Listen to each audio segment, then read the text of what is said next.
Hello दोस्तों, welcome back to our YouTube channel. तो दोस्तों, आज मैं लेके आया हूँ एक और नई क्लास आपके लिए, जिसमें करीब 20 क्वेश्चन लेके आया हूँ रीजनिंग के।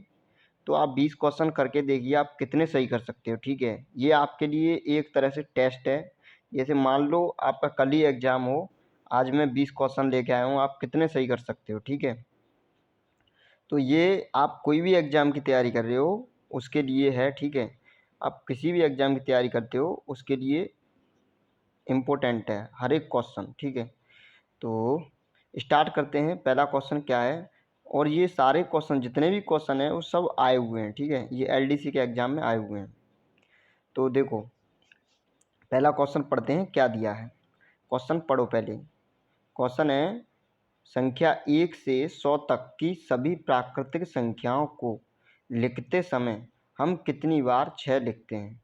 तो पहले क्वेश्चन को अच्छी तरह पढ़ लिया कीजिए। 1 से 100 तक सभी प्राकृतिक संख्याओं को लिखते समय हम कितनी बार 6 लिखते हैं। ऑप्शन दिए हैं आपके। ठीक है, तो बताइए आप क्या करोगे इसका आंसर। तो ठीक है, अब मैं करता हूँ क्या होगा। ठीक है, तो देखो, जब हम 1 से 100 तक संख्या लिखते हैं तो आपको पता होगा 6 कितनी बार आता है। 6 एक बार 6 में आएगा। ठीक है, दूसरी बार 16 में आएगा, तीसरी बार 26 में आएगा और चौथी बार 36 में। इस तरह से कहाँ तक जाएगा, 96 तक। ठीक है, तो ये कितनी बार आ गया, एक एक बार कितनी बार आ गया, ये आ गया आपका 10 बार। ठीक है, अच्छा, अब 60 के जो होता है उसमें भी आते हैं, जैसे 60, 61, 62। ठीक है, और 63, 64, 65 और 66, 67, 68, 69। ठीक है, इसमें कितनी बार 6 आया है, तो देखो 1 2 3 4 5 6 7 8 9 10। ये वाला जो 6 है ये हमने पहले ही ऑलरेडी इसमें गिन लिया है। ठीक है, तो 10 बार यहाँ से, 10 बार यहाँ से, तो कितनी बार आ गया, 20 बार। तो हमारा ऑप्शन हो जाएगा 20 सही। ठीक है, option number C, option number C the right answer. तो पहला क्वेश्चन सही में आया, नहीं सही में आया तो कमेंट सेक्शन में कमेंट करके बताएं। ठीक है, आप पूछ सकते हो, वैसे ये सही में आ गया होगा। तो देखो अगला क्वेश्चन क्या दिया है। इस तरह का कहीं भी क्वेश्चन दिया हो ना तो इसको मत पढ़ा करो। इसमें क्या है, जो संबंध इसका इससे है तो इसका संबंध क्या होगा। ठीक है, इसका संबंध इससे जैसे है उसी प्रकार इस संख्या का संबंध इनसे कैसे होगा। ठीक है, तो यही दिखाना है आपको, और क्वेश्चन में भी यही लिखा है, उस विकल्प का चयन करें जिसका तीसरी संख्या से वही संबंध है जो दूसरी संख्या का पहली संख्या से है। जो दूसरी का पहली से संबंध है वही तीसरी का, इनमें से एक ऐसा ऑप्शन है जिससे संबंध है। तो इस क्वेश्चन को पढ़ने में टाइम वेस्ट मत किया करो, क्योंकि कोई भी एग्जाम हो सबसे इम्पोर्टेंट होता है टाइम, कि आप टाइम को मैनेज कैसे करते हो। तो आपने तो ये क्वेश्चन किए हुए हैं अच्छी तरह, तो मैं सब क्वेश्चन की नहीं कह रहा हूँ, मैं सिर्फ इस टाइप के क्वेश्चन की कह रहा हूँ। इस टाइप का कहीं भी क्वेश्चन हो तो इसको डायरेक्ट किया करो। ठीक है, क्योंकि इसमें बस यही देता है और कुछ नहीं। तो इसका बताओ आंसर क्या होगा। तो देखो 29, 29 और 838, इस तरह के क्वेश्चन में कन्फ्यूज होता है कि क्या करें, क्या कैसे देखें। ठीक है, कितने का मल्टीप्लाई हो रहा है या क्या हो रहा है। तो देखो इसमें देखो एक अलग सी चीज़ दिखाई दे रही है, 199, 196, 193, 195। ये कहीं 14 के वर्ग के लगभग बराबर तो नहीं है, करीब 14 के करीब है ये। ठीक है, तो इस तरह से हम अंदाज़ा लगा सकते हैं इस तरह से कि 29, 29 का वर्ग करीब है ये। ठीक है, 29 के वर्ग के करीब है 838। 29 का वर्ग कितना होता है, 841। ठीक है, और इसी तरह 14 का वर्ग कितना कितना होता है, 196। तो देखो 848 में, ये 841 में से कितने माइनस हुए हैं, 2 और 1 3, इसमें से कितने माइनस कर दिए इसने 3। इसी प्रकार 14 के वर्ग में से कितने माइनस हो जाएंगे 3, तो 193 आंसर आ जाएगा। ठीक है, चलो एक और बात देखो, 29 का वर्ग होता है हमारा 841। ठीक है, 841। इसमें से मैंने कितने माइनस कर दिए 3। ठीक है, तो 838 बचा। तो क्या हो रहा है कि जो पहली संख्या है इसका क्या कर रहे हैं हम, वर्ग। ठीक है, वर्ग जानते हो करना, और नहीं जानते तो एक ट्रिक है, बहुत ही आसान ट्रिक है। एक ट्रिक है, एक ही ट्रिक में जितने भी वर्ग हों, एक संख्या का, दो संख्या का, तीन संख्या का, चार का, जितने भी वर्ग हों सब हो जाते हैं। ठीक है, अगर चाहिए तो बताना। ठीक है, बहुत सिंपल ट्रिक है। कोई भी ट्रिक याद, कोई भी फॉर्मूला याद करने की ज़रूरत नहीं है, कुछ भी कि क्या जोड़ें क्या घटाएं कोई मतलब नहीं, बस एक ट्रिक है, एक से ही सारे वर्ग ज्ञात करें। ठीक है, अच्छा, जो 29 है, तो 29 का वर्ग क्या होता है 841। 841 में से क्या घटाया मैंने 3। ऐसे ही 14 का वर्ग लिखेंगे, उसमें से क्या घटा देंगे 3। तो 14 का वर्ग आप जानते ही हो 196, और 196 में से 3 गई तो 193। Option B is the right answer. आगे चलते हैं, अगला क्वेश्चन देखते हैं क्या है। तो देखो अगला क्वेश्चन क्या दिया है, 4 अक्षर समूह दिए गए हैं। ठीक है, क्वेश्चन दिया है 4 अक्षर समूह दिए गए हैं, जिनमें से 3 किसी न किसी तरह संगत हैं, मतलब तीनों में एक संबंध है। ठीक है, एक एक टाइप के हैं। ठीक है, और एक असंगत है। ठीक है, एक डिफरेंट है। ठीक है, तो वो ही निकालना है कि क्या होगा, जो डिफरेंट है वो क्या होगा। 3 एक जैसे हैं, 3 संगत हैं, तो चौथा देखना है कौन सा है इनमें से जो अलग है। ठीक है, तो देखो स्टार्ट कर देखते हैं क्या है। तो एफ एक्स, एफ का नंबर जानते हो आप क्या है, तो एफ नंबर है, एफ का कितना नंबर है, तो देखो एफ आता है 6 पे। ठीक है, एफ आता है 6 पे, और एक्स कितने पे आता है, एक्स आता है, एक्स आता है 24। अच्छा, सी कितने पे आता है, सी आता है 3 पे, और के कितने पे आता है, के आता है जे के, मतलब 11 पर। ई कितने पर आता है 5 पर, और टी कितने पर आता है 20 पर। डी कितने पर आता है, डी आता है आपका 4 पर, और पी कितने पर आता है 16 पर। यहाँ तक समझ में आया, ये कैसे लिख दिया मैंने। एफ का नंबर पता होगा आपको, एफ कौन से नंबर पे आता है, 6वें नंबर पे आता है। जैसे ए 1 नंबर पे आता है, बी 2 नंबर पे, सी 3 नंबर पे, डी 4 नंबर पे, ऐसे ही एफ 6 नंबर पे, एक्स 24वें नंबर पे, ई 5वें नंबर पे, टी 20वें नंबर पे, डी 4 नंबर पे, पी 16वें नंबर पे, सी 3 नंबर पे, के 11वें नंबर पे। तो देखो क्या इनमें, इन तीनों में देखो एक रिलेशन दिखाई दे रहा होगा आपको, पहली संख्या और दूसरी संख्या। तो दूसरी संख्या जो है वो पहली की कितने गुनी है, 4 गुनी, 6 चौक 24। दूसरी संख्या कितने गुनी है, 5 चौक 20, 4 गुनी। ये दूसरी संख्या कितने गुनी है, 4 गुनी, 4 चौक 16। और ये संख्या कितनी गुनी है, 3 चौक 12। यहाँ 12 होना चाहिए, ठीक है, लेकिन 12 नहीं है, 11 है। तो इसका आंसर क्या हो जाएगा, ये वाला सही हो जाएगा। ठीक है, option number C the right answer, option number C the right answer. आगे चलते हैं, अगला क्वेश्चन क्या दिया है। अगला क्वेश्चन दिया है, देखो ये आकृति दी गई है, इससे क्या, चलो पढ़ लो क्वेश्चन को। नीचे दी गई आकृतियों में कागज के टुकड़े को मोड़ने का क्रम और काटने की विधि दर्शाई गई है, यह कागज खोलने पर कैसा दिखाई देगा। तो देखते हैं भाई कैसा दिखाई देगा। तो देखो इसको पलटो, कागज को खोलो, तो ये मुड़ा हुआ कागज है, ये मैंने एक लकीर खींची और इस तरह से मैंने खोल दिया ये। ठीक है, ये मैंने खोला इस तरह से। तो देखो इस तरह से जब मैं खोलूँगा तो ये ऐसे हो जाएगा, ये ऐसे हो जाएगा समथिंग, और बीच में ऐसे होगा। मैं बना नहीं पा रहा हूँ, थोड़ा बड़ा कर रहा हूँ इसे, तब बनाता हूँ। ओके, तो ये देखो, अब देखो इसमें क्या है, जब मैं इसे खोलूँगा इसको इधर इधर खोलूँगा, ठीक है, इधर की साइड ये मैंने रख दिया, मान लो एक दर्पण रख दिया। जब इस इधर की तरफ पलटूँगा एक तरह से, ये मान लो, तो क्या होगा, ये हो जाएगा इस तरह से, ओके। और ये यूँ, ये यूँ, और ये यूँ, ठीक है, और ये इस तरह। तो देखो यहाँ तक क्लियर हुआ। ये कुछ इस टाइप से हो जाएगा, ये अंदर वाला पार्ट ये रंगा हुआ होगा, ये वाला। तो इसी को फिर ये मान लो ये आपने ऐसे कर दिया, फिर यहाँ दर्पण रखा एक टाइप से और इसको ऐसे पलट दिया। तो देखो इमेज कैसी बनेगी। आगे चलते हैं। तो देखो ये मैंने इधर को पलट दिया, तो देखो पहली वाली इमेज हो गई ये वाली, ठीक है।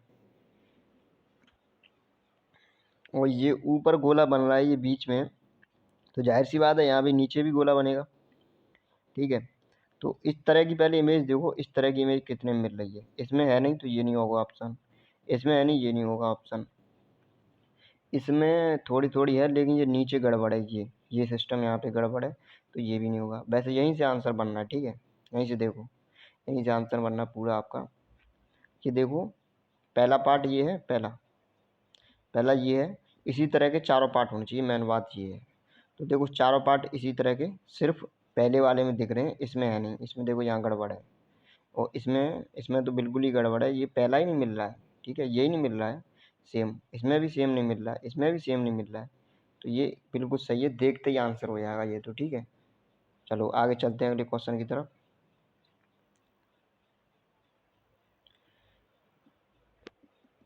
तो देखो अगला क्वेश्चन क्या दिया है, दिए गए पैटर्न का ध्यानपूर्वक अध्ययन करें और उस संख्या का चयन करें जिसमें प्रश्न चिन्ह को बदला जा सकता है। तो मेन बात ये यहाँ पे क्या आएगा, प्रश्नवाचक किस जगह पे वो पूछा है। तो देखते हैं, 4, 15, 1, 5, 22, 3 और 60, 4। क्या किया इसने, 12।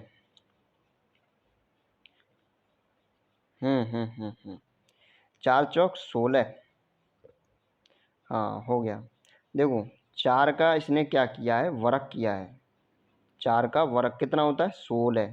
और ये 1 लिखा है, इसका मतलब क्या है, 16 में से 1 गया, 16 में से 1 गया। हाँ हो गया। तो देखो 4 का किया है इसने वर्ग, इसने क्या किया है, 4 का किया है वर्ग, 4 चौक 16, पचम 25 और उठ 64। अब देखो यहाँ से 4 का इसने वर्ग किया, 16 हो गया, 16 में से 1 गया, कितना बचा, 15। 5 का वर्ग किया 25, 25 में से 3 गया, कितना बचा, 22। अच्छा ऐसे ही अगर 8 का वर्ग करते हैं तो उठ 64 और 64 में से 4 गया, कितना बचा, 60। क्या बात है, अच्छा क्वेश्चन है। तो ये देखो ये इस तरह से क्वेश्चन है, सही में आया कि नहीं आया। चलो एक और बात देख लो, इसमें क्या है, 4 का वर्ग किया है, 4 का वर्ग होता है 16, 16 में से 1 गया तो 15 बचा। 5 का वर्ग 25, 25 में से 3 गए 22। ऐसे ही 8 का वर्ग 64, 64 में से 4 गए 60। तो option number B is the right answer. तो आगे चलते हैं अगले क्वेश्चन की तरफ। देखो अगला क्वेश्चन बहुत ही इजी क्वेश्चन है। एक ही पासे की दो भिन्न भिन्न स्थितियां को दर्शाया गया, उस संख्या का चयन करें जो संख्या 4 वाले फलक के विपरीत फलक पर होगी। ओके, 4 वाले फलक के विपरीत इसने पूछा है, जो 4 के विपरीत होगा उसे बताइए। तो देखो ये इतना सिंपल है कि आप देखते ही कर दोगे। बताऊं कैसे, 2 पासे दिए हों तुम्हें, 2 पासे, और 2 पासों में कोई 2 नंबर मैच खा रहे हों, जैसे 1 इस पे भी है, 1 इस पे भी है, 5 इस पे भी है, 5 इस पे भी है। जहाँ कहीं भी 2 नंबर मैच खा रहे हो वहाँ पे जो तीसरा बचेगा, जो तीसरा इस पे बचेगा और जो तीसरा इस पे बचेगा, वो एक दूसरे के क्या होंगे, विपरीत होंगे। इतना सिंपल है। तो हो गया।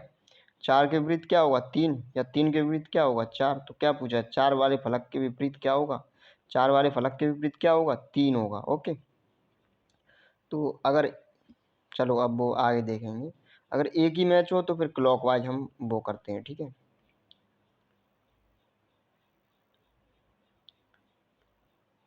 ये क्वेश्चन कैसा दिया है, अच्छा कथन निष्कर्ष है, चलो देखते हैं। तो देखो कथन दिया है, क्या कथन है, अधिकांश शिक्षक महिलाएं हैं, ठीक है। अधिकांश शिक्षक महिलाएं, पहला कथन ये है, अधिकांश शिक्षक क्या हैं, महिलाएं हैं। कुछ महिलाएं प्रबंधक हैं, कुछ महिलाएं क्या हैं, प्रबंधक हैं। क्वेश्चन को अच्छी तरह पढ़ना, इस वाले क्वेश्चन को, ये अक्सर कर गलत हो जाता है। इसमें अपनी बिल्कुल मत चलाना, ठीक है, कि आप ज़्यादा होशियार बनो उसके हिसाब से करके आओ, नहीं ये तो ये होगा। जो क्वेश्चन में दिया है उसी के हिसाब से करना होता है इस क्वेश्चन को, और जो उस तरह से करता है अपनी तरह से उसका गलत हो जाता है, और जो क्वेश्चन के हिसाब से करता है उसका क्वेश्चन आंसर सही होता है बिल्कुल।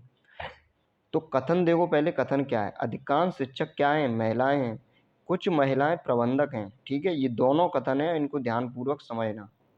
चलो आगे चलते हैं, अब क्या है, तो निष्कर्ष दिया है, कुछ प्रबंधक महिलाएं हैं, कुछ प्रबंधक महिलाएं हैं। तो देखो पहले कथन पढ़ो, कुछ महिलाएं प्रबंधक हैं, अधिकांश शिक्षक महिलाएं हैं, तो कुछ महिलाएं प्रबंधक हैं। तो इसने कथन में बताया है कि कुछ महिलाएं क्या हैं, प्रबंधक, तो इसमें बोल दिया कुछ प्रबंधक महिलाएं।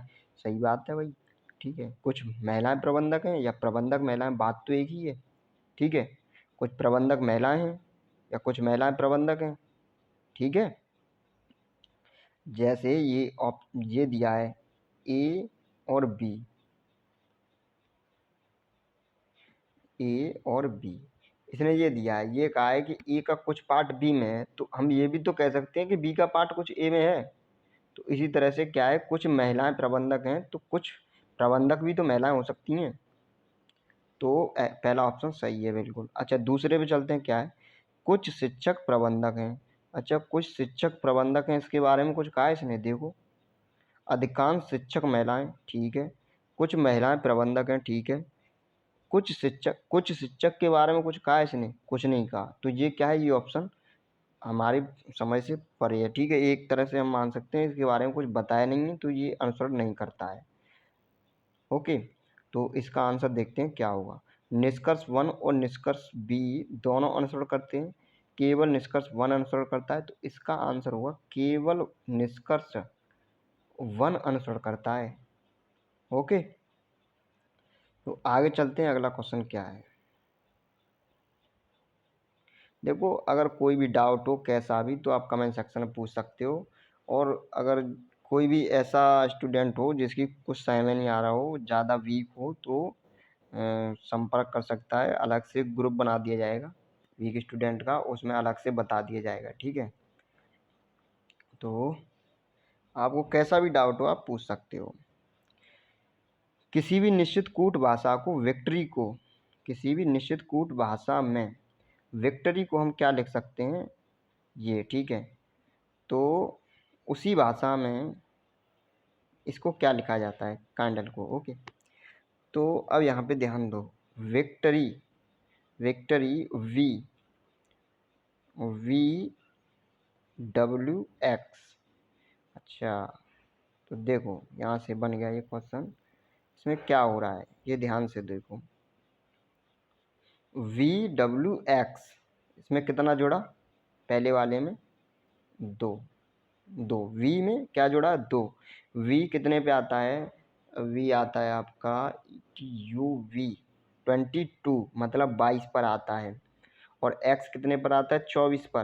तो दो जोड़ दिया तो कितना नंबर पहुंच गया, 24। तो वी 22 पे है तो 24, ठीक है। अच्छा आई, आई जे के, दो नहीं जुड़ रहा है इसमें, क्या हो रहा है, तो दो घट रहा है शायद, दो घट रहा है, ठीक है। तो जी, जी एच आई, मतलब आई में से दो घटा है। अच्छा सी डी ई, सी में दो जुड़ा है, टी आर एस टी, अच्छा ये है, ये सीक्वेंस इसमें बनना है, +2 -2 +2 -2, ठीक है। तो वी में दो जुड़ा, आई में से दो घटा, सी में दो जुड़ा, टी में दो घटा। तो इस तरह से चल रहा है सीक्वेंस, एक पहले दो जुड़ रहा है फिर दो घट रहा है। इसी तरह हम कैंडल में दो पहले 2 जोड़ेंगे फिर 2 घटाएंगे। तो देखिए के कितने नंबर पे आता है, पहले आपको ये पता होना चाहिए कि LM जे के जे 10 पे आता है तो के कितने पे आएगा, के आएगा आपका 11 पे। तो 11 और 2, 11 और 2 कितना हो गया 13, 13 पे कितना आता है एम, तो एम आएगा। ओके। आई कितने पे आता है, आई जे 9 पर, तो 9 में से 2 और घटा दो 7, 7 पे क्या आएगा जी, तो एम जी।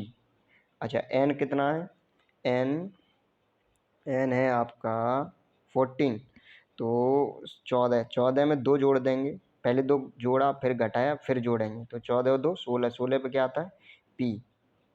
तो ये नंबर कैसे याद करने हैं, एक वो फॉर्मूला होता है एजोटी ई जे ओ टी बाई, इससे याद कर लेते हैं। इसमें क्या है, चलो इसे अभी बताता हूँ। पहले ये देखो, पहले ये देखो एम जी पी, मतलब शुरू के 3 अक्षर क्या है एम जी पी। वैसे ये ऑप्शन से ही हो जाता है, ठीक है, ऑप्शन ही देख के पता चल जाता है कि इसमें देखो एम जी पी और किसी मिल रहा है, किसी में नहीं, पहले 3 ये मिल रहे हैं तो यही सही है, ठीक है। और बाकी चेक करना है चेक कर लो।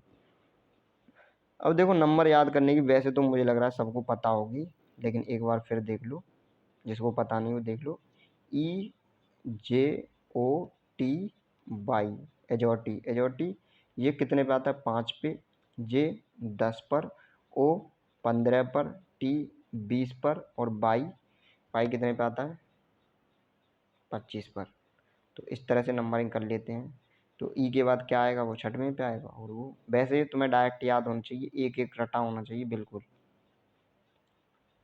अच्छा अगला क्वेश्चन क्या है, उस अक्षर समूह का चयन करें जो निम्नलिखित श्रेणी में प्रश्नवाचक के स्थान पर आ सकता है, बताइए क्या आएगा, बताइए। चलो मैं बताता हूँ, देखो बी कितने पे आता है, बी आता है 2 नंबर पे, डी 4, एफ 6, ठीक है। अच्छा डी 4, एच एच कितने पे आता है 8 पर, एच कितने पे आता है 8 पर, एच आता है 8 पर, ठीक है। और एल आता है 12 पर, एफ कितने पर आता है 6 पर, एल कितने पर आता है 12 पर, और आर कितने पर आता है 18 पर। अब देखो यहाँ से एक सीक्वेंस देखो ध्यानपूर्वक, 2 में कितने जोड़े मैंने 2, तो कितना हुआ 4, 4 में कितने जोड़े तो कितना हुआ 6, 4 में कितने जोड़े मैंने 2, 4 और 2 6, ऐसे ही अगले में 2 जोड़ूंगा तो कितना हो जाएगा 8। तो मतलब पहला अक्षर जो भी होगा आपका ऑप्शन का वो एच होगा। इतना सही में आया। अच्छा अब आगे चलते हैं, आगे क्या है, आगे 4 है, 4 में 4 जुड़ रहे हैं तब कितना बन रहा है 8। ओके, 4 में 4 जुड़ रहे हैं तो कितना बन रहा है 8। ऐसे ही 8 में फिर क्या जुड़ेगा 4, ऐसे ही 12 में फिर क्या जुड़ेगा 4, 12 4 16, 16, 16 मतलब पी, जो नेक्स्ट अक्षर होगा वो पी होगा। अच्छा ऐसे ही एफ, एफ 6 है, 6 में कितने जुड़ रहे हैं 6, तब क्या हो रहा है 12, 6 में 6 जुड़ रहे हैं 12, और फिर 12 में 6 जुड़ रहे हैं तो 18। तो ऐसे ही अगले 6 जुड़ जाएंगे 18 में तो 24, 24 पे क्या आता है एक्स, एक्स। तो आपका ऑप्शन हो गया H P x, option number A is the right answer. तो आपका ए सही है। चलो अगला क्वेश्चन देखते हैं। अगला क्वेश्चन क्या है, निम्नलिखित में से कौन सा विकल्प निम्नलिखित गुण वाले संख्या त्रय का उदाहरण नहीं है, संख्या त्रय का उदाहरण नहीं है। तो ये देखो 2 कंडीशन दिए हैं, 2 कंडीशनों के आधार पे क्वेश्चन होगा।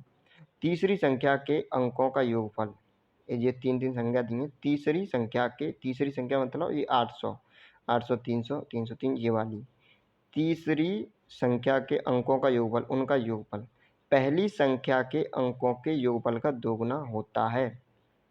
जो इनका योगफल है वो पहली संख्या के योगफल का दोगुना होता है। अच्छा दूसरी संख्या के अंकों का योगफल पहली संख्या के अंकों के योगफल का 3 गुना होता है। चलो सवाल में देखते हैं क्या बीमारी है ये। देखो ये कह रहा है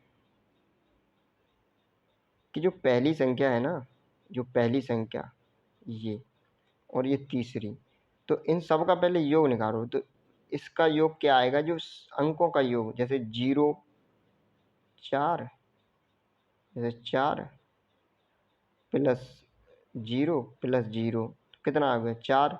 ऐसे ही 8 प्लस 0 0 कितना हो गया 8। तो इस तरह से निकालेंगे। तो इसका कितना हो गया, इसका हो गया पहली वाली का 4, और दूसरी वाली का 6 6 12, और तीसरी वाली का 8। तो 4 8 12, यहाँ तक क्लियर हुआ। अच्छा अगला ऑप्शन दिया है 2 6 3, क्योंकि इनको जब हम जोड़ेंगे तो यही आएगा 2 6 3। अगला जोड़ेंगे 2 और 1 3, ठीक है, 7 और 2 9, और 3 और 3 6। ऐसे ही अगला जोड़ेंगे 3 3 हो गया, और 7 और 2 9, और 2 2 6।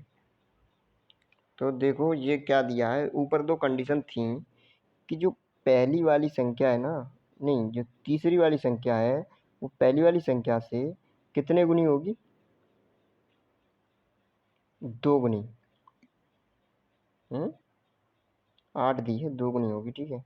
ये थोड़ा मैंने उल्टा लिख दिया यहाँ पे, ये 12 यहाँ पर होगा,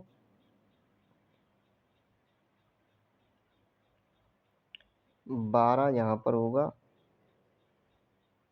12 यहाँ पर होगा, और 8 यहाँ पर होगा। जो तीसरी वाली संख्या है वो पहली वाली संख्या कितनी गुनी है, 2 गुनी। और जो दूसरी वाली संख्या है वो पहली वाली संख्या कितने गुनी होनी चाहिए, 3 गुनी। ये कंडीशन दी है ऊपर। तो देखो ये पहला वाला कंडीशन सेटिस्फाई हो रही है। जो तीसरी संख्या है वो पहली संख्या कितने गुनी है, 2 गुनी, 4 दूनी 8। और जो दूसरी संख्या है वो पहली संख्या कितनी गुनी है, 3 गुनी, 4 3 12। अच्छा ऐसे ही ये देखो तीसरा ऑप्शन देखो, जो तीसरी संख्या है 6, वो 3 की कितने गुनी है, 2 गुनी, 3 दूनी 6। ऐसे ही जो 9 है वो 3 की कितने गुनी है, 3 गुनी, 3 त्रिक का 9। ऐसे ये नीचे वाला है सेम टू सेम। लेकिन जो बी ऑप्शन है ये इस तरह नहीं है, इसमें क्या है, 2 की 1.5 गुनी है ये, 2 गुनी नहीं है। 2 गुनी होती तो 4 होता। इसलिए ऑप्शन बी आपका क्या है, बिल्कुल करेक्ट आंसर है। आपका बी आंसर सही होगा। जो बी ऑप्शन है ये ऊपर वाली कंडीशन को फॉलो नहीं करता है। अच्छा आगे चलते हैं, अगला क्वेश्चन क्या दिया है। 4 शब्द दिए गए हैं जिनमें से 3 किसी न किसी तरह संगत हैं और एक असंगत है। असंगत शब्द का चयन करें। बहुत इजी क्वेश्चन है, अगर आपने इंटर में जरा सा भी केमिस्ट्री पढ़ी है तो आप तुरंत बता दोगे। पीरियोडिक टेबल से है, आवाज साड़ी से, FCl BrI80 क्या है, पढ़ा है, FCl BrI80, और इधर दिया है XCHE XCRN। तो ये क्या है, ये 0 वर्ग के तत्व हैं, और ये हेलोजन वर्ग के तत्व हैं। ये इम्पोर्टेंट है, आते रहते हैं, इनमें से पूछ लिया जाता है। तो जो सबसे ज़्यादा ऋणात्मक तत्व होता है वो फ्लोरीन होता है। विद्युत ऋणात्मकता पूछ ली जाती है। सबसे ज़्यादा विद्युत ऋणात्मक तत्व कौन सा होता है, जीएस में पूछा जाता है, तो फ्लोरीन। और सबसे इलेक्ट्रॉनिक बंधुता वाला तत्व कौन सा होता है, क्लोरीन, ठीक है। और जो 0 वर्ग के तत्व होते हैं वो HENE, ये होते हैं HENE AR KR XCRN। तो ये शब्द इनमें से पूछ लिया जाता है कि इनमें से कौन सा शून्य वर्ग का तत्व है या अक्रिय गैस तत्व है। तो इनमें से भी क्वेश्चन बहुत बनते हैं। तो ये जो लास्ट वाले दो हैं ये तो बहुत अच्छी तरह याद होने चाहिए। ओके, तो इसमें क्या है, देखो क्या है, 3 एक टाइप के हैं और चौथा अलग है। तो fluorine F, bromine Br, iodine I, iron Fe। तो देखो FCl BrI, तो ये क्या है, ये हेलोजन परिवार के तत्व हैं। वर्ग 17 के तत्व जो अभी मैंने बताया था। और जो आयरन है ये अलग से है, ठीक है। ये किसका है, जो ब्लॉक डी होता है उसका एक तत्व होता है आयरन। तो ये समझ में आया, ये तीनों एक ही परिवार के तत्व हैं, हैलोजन परिवार के तत्व। तो ये option is the D, option is the right answer. आगे चलते हैं, अगला क्वेश्चन दिया है ए और बी सी के भाई हैं। क्या क्वेश्चन है, बी डी और ई का पुत्र है। बी डी और ई का पुत्र है। अच्छा, डी एफ की पुत्री है, पी ई का ससुर है, क्यू एफ का पुत्र है, तो ए का पी से क्या संबंध है। तो ये क्वेश्चन तो बनाना ही पड़ेगा कॉपी पे, अगर वैसे कर सकते हो तो वैसे कर लो, ऐसे बना के जल्दी हो जाएगा, ठीक है। क्या कह रहा है, ए बी सी भाई हैं, पहले ये लिख लो A B C. A B C क्या है, भाई। ए तो यहाँ दिखेगा नहीं, एक बार पढ़ लो, ए बी सी क्या है।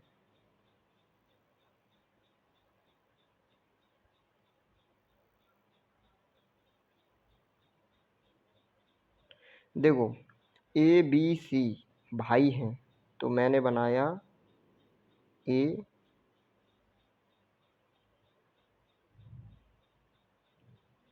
ए बी और सी, ये क्या है, ये भाई हैं, तो मैंने एक रेखा में बनाई। ओके, ए बी सी, ए और बी सी के भाई हैं, ठीक है। सी पता नहीं कौन है, सी के ये भाई हैं। बी डी और ई का पुत्र है, जो बी है वो किस किस का पुत्र है, डी और ई का। डी और ई का, डी और ई एक जनरेशन के हैं, ये नीचे वाली जनरेशन के हैं, ठीक है। अच्छा, पी ई का ससुर है, नहीं, डी एफ की पुत्री है, जो डी है वो एफ की पुत्री है, एफ। तो एफ यहाँ ऊपर होगा, तो थोड़ा नीचे से बनाते हैं इसे।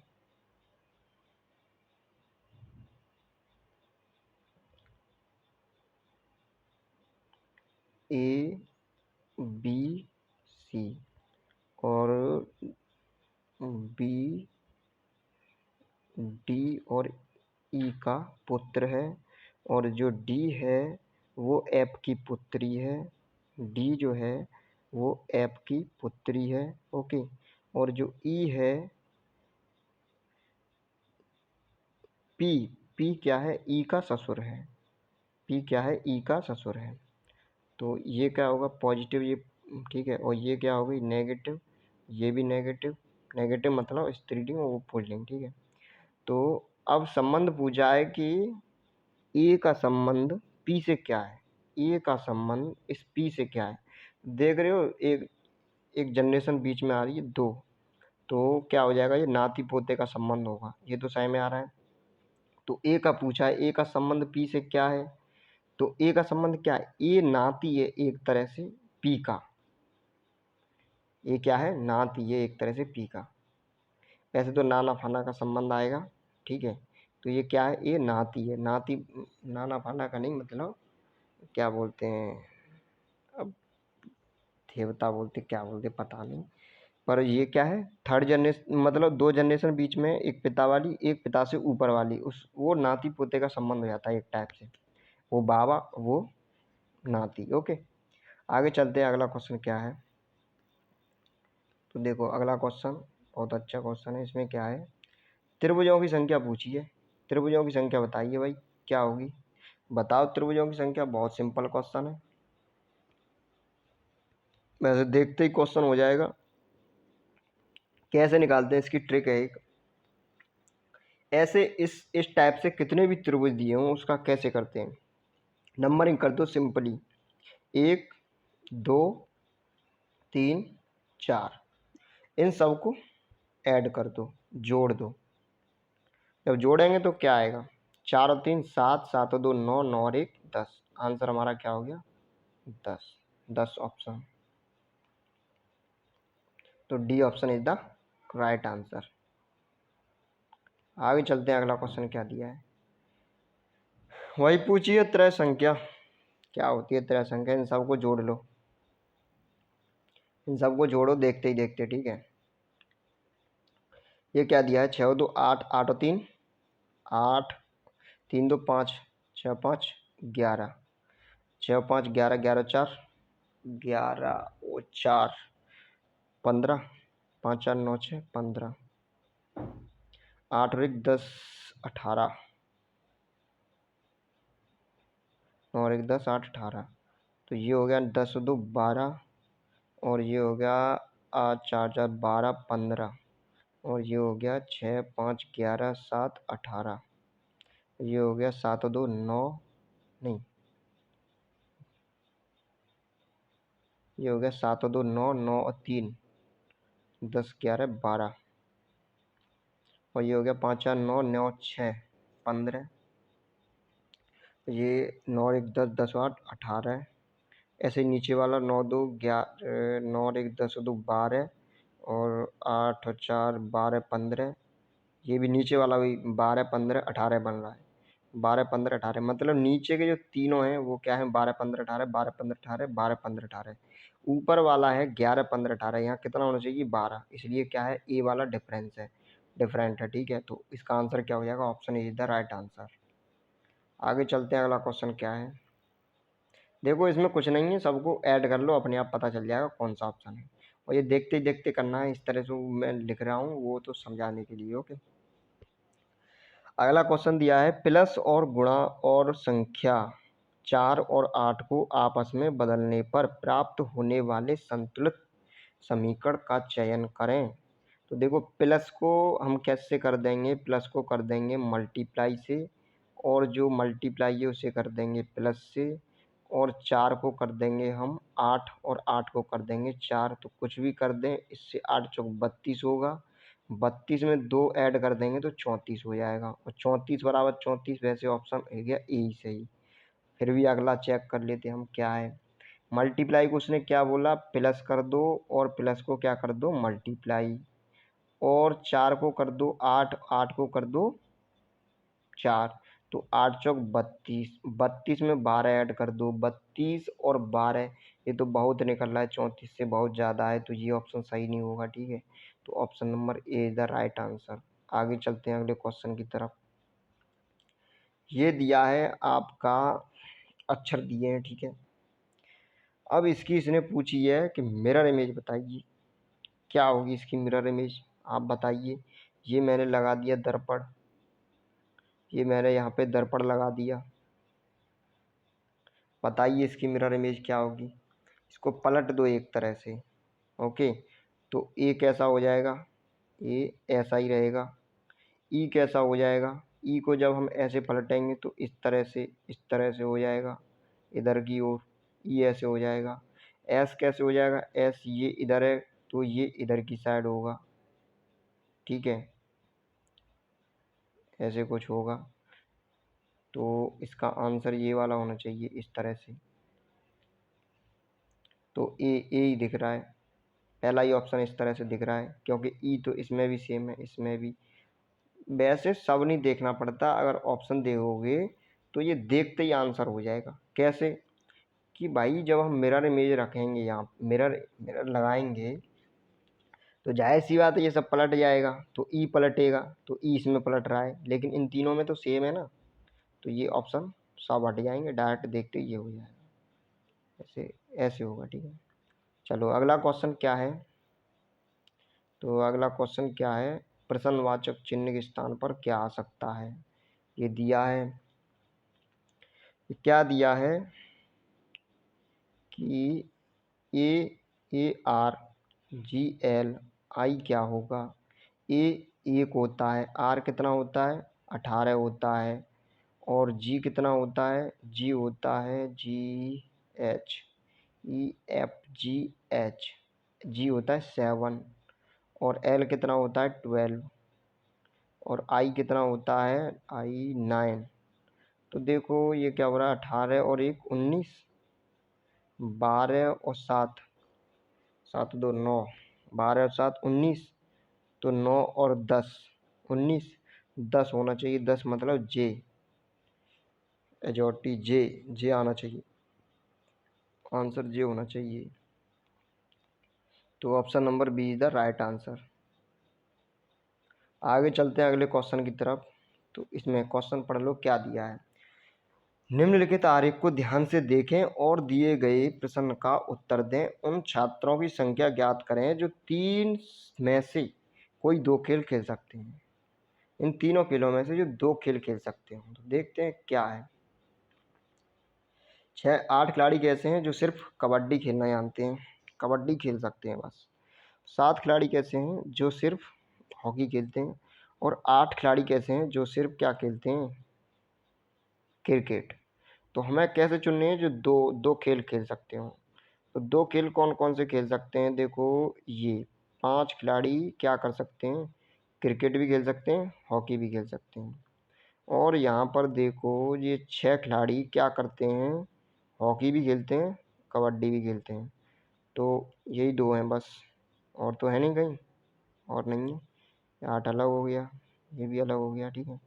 तो 6 और 5 11, तो 11 राइट आंसर हो जाएगा। 11 इज द राइट आंसर। सिर्फ 2 की पूछा है, 3 की नहीं पूछा है। तो आकृति के दाईं ओर, आकृति के दाईं ओर, आकृति के दाईं ओर दर्पण रखे जाने पर दी गई आकृति का सही दर्पण प्रतिबिंब कौन सा होगा। दाईं ओर, आकृति का दाईं ओर किधर है, आकृति का दाईं ओर इधर है, इधर, ठीक है। तो क्या कह रहा है ये, मिरर इमेज पूछ रहा है, और क्या कह रहा है, तो बना दो मिरर इमेज। यहाँ मैंने दर्पण रखा, अब ये तीर देखो, पहले तीर बनाओ।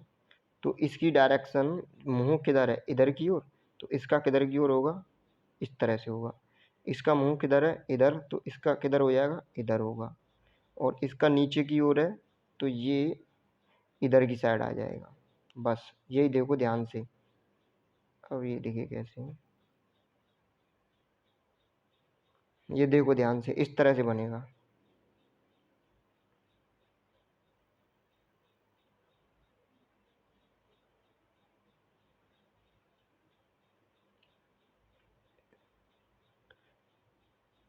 तो देखो ऑप्शन ए हो जाएगा, ऑप्शन चेक कर लो। देखो ये तीर इधर की था, ठीक है, और ये इधर को था, तो ऐसे हो गया, ओके। ये नीचे की ओर, इधर की साइड हो गया। ये तो होगा ही नहीं, ये बीच में है तीर, ये होगा ही नहीं। और ये भी नहीं होगा क्योंकि ये साइड में है, जैसे यहाँ पर है तीर, ये जैसे यहाँ पर है, ये बीच में दिए हैं। तो देखो इसे समझने के लिए कुछ नहीं है, बस ऑप्शन से ज़रा सा सोचोगे तो हो जाएगा। इन 2 से हमें कोई किसी से कुछ मतलब नहीं, बस एक तीर को देख लो, इस वाले को। ये यहाँ पे है, तो अगली जो डायग्राम आएगा इसमें ये तीर कहाँ पे बनेगा, इधर साइड, और इस तरह से बनेगा। तो यही देख लो बस, यहाँ पे किस में बनना है, सिर्फ इसमें बनना है। इसमें बीच में है, इसमें बीच में है, इसमें इधर ही की साइड है, जैसे यहाँ पे है। तो ये ऑप्शन तीनों नहीं होंगे। तो कौन सा ऑप्शन सही होगा, पहला। तो ये आंसर हो गया। तो देखो रीजनिंग की क्लास लगाई है, ये मैंने बताई है आज। आपको कैसी लगी कमेंट सेक्शन में कमेंट करके बताना। और भी क्लास चाहते हो तो कमेंट सेक्शन में कमेंट करके ज़रूर बताना। ओके, तो thank you for watching video.